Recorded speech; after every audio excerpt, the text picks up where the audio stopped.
இப்படிப்பட்ட ஒரு அரசியல் காலத்தில் கொஞ்சம் கூட ஒரு பயம் இல்லாமல், ஒரு பதட்டம் இல்லாமல், வர்ற எதிர்ப்புகள் எல்லாத்தையும் சும்மா லெஃப்ட் ஹேண்டில் டீல் பண்ணிக்கிட்டு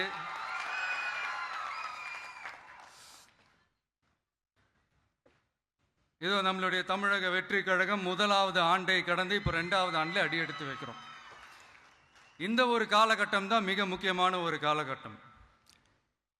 ஏன்னா ஒரு அரசியல் கட்சிக்கு ஒரு பெரிய பலமே அந்த கட்சியினுடைய கட்டமைப்பு தான். அதுதான் அந்த கட்சியினுடைய ஒரு வேறு மாதிரி, ஒரு அடிப்படை பலமே அதுதான். ஒரு ஆலமரம் மாதிரி ஒரு கட்சி ஒன்று வளரணும்னா அதுக்கான அந்த வேர்களும் விழுதுகளும் ஸ்ட்ராங்காக இருக்கணும் இல்லையா? அப்படிதான் நம்மளுடைய இந்த அமைப்பை பலப்படுத்துகிற ஒரு வேலையை தான் இப்போ நம்ம செஞ்சுக்கிட்டு இருக்கிறோம். தமிழ்நாடு முழுக்க மாவட்ட நிர்வாகிகள் எல்லாரையும் தேர்ந்தெடுத்து அறிவிச்சிட்டு இருக்கிறோம். இந்த நேரத்தில் நம்ம மேலே ஒரு கம்ப்ளைண்ட், அது என்னன்னா, அதுதான் எனக்கும் புரியல. நம்மளுடைய மாவட்ட நிர்வாகிகள் எல்லாருமே வெறும் இளைஞர்களாகவே இருக்கிறாங்களாம். ஏன் இருந்தா என்ன?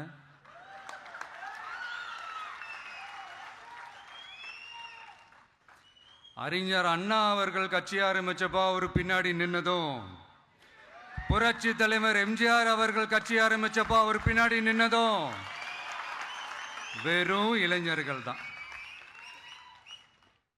அந்த இளைஞர்களால தான் 1967லையும் 1977லையும் அந்த 2 தேர்தலையுமே ஒரு மிகப்பெரிய ஒரு வெற்றி கிடைச்சது. வரலாறு, அதுதான் வரலாறு.